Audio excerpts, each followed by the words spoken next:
Hello guys, Prathvik this side. So today we'll be solving our LeetCode problem, sort array by parity. So before we dive into a question, let's understand this question. We have given an integer array nums, and we have to move all the even integers at the beginning of the array, followed by all the odd integers, and we have to return any array that satisfies this condition. So what this question basically says is we are given a nums array here, 3, 1, 2, 4.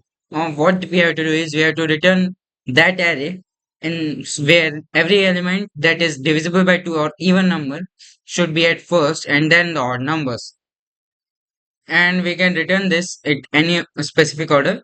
Like this will 4 2 3 1 will also work, 2 4 1 3 will also work.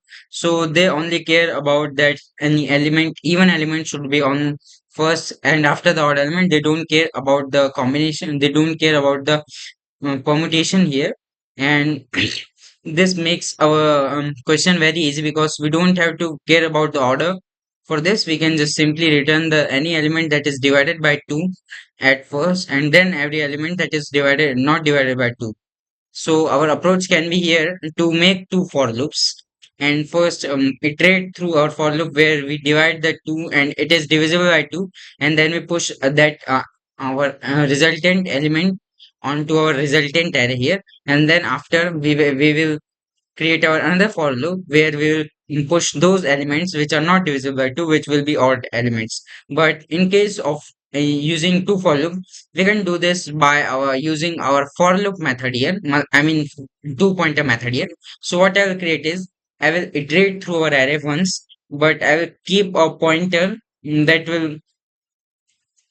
will help me take out the even elements and swap them at the first indexes. So let's create our pointer here.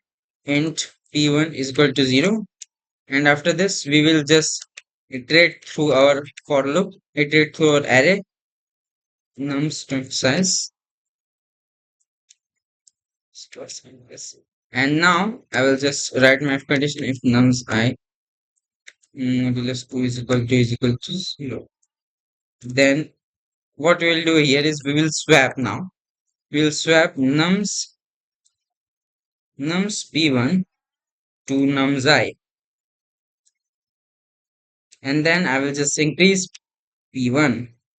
Now what I'm doing here is if I found a even number, and I will just swap it with the index of nums p1, and since we have started p1 with 0, so our element that will basically go in our first position, and we are going to do it without using any other without using any other data type here. So after this, and we will return our nums array here, and let's see if our code is working or not for this given edge cases.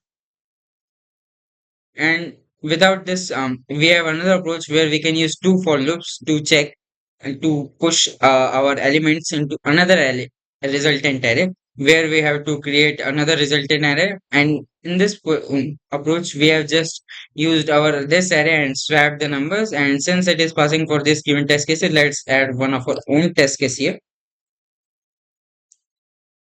8, 10, 30. So let's see if it is working. As you guys can see, it is passing for our given test case too. So let's submit our code and see if it is working for all the test cases. And our time complexity for this would be O(n) because we are iterating through our loop once, and our space complexity would be O(1) since we haven't used any of the other data types, and we have actually optimized our space complexity because in from what I'm saying of our other approach, we had to use a resultant array to push those elements in our resultant array, and in this we haven't used any other data type, so we have saved our space complexity by O(1). So that's it from my guys side. Thank you guys for watching.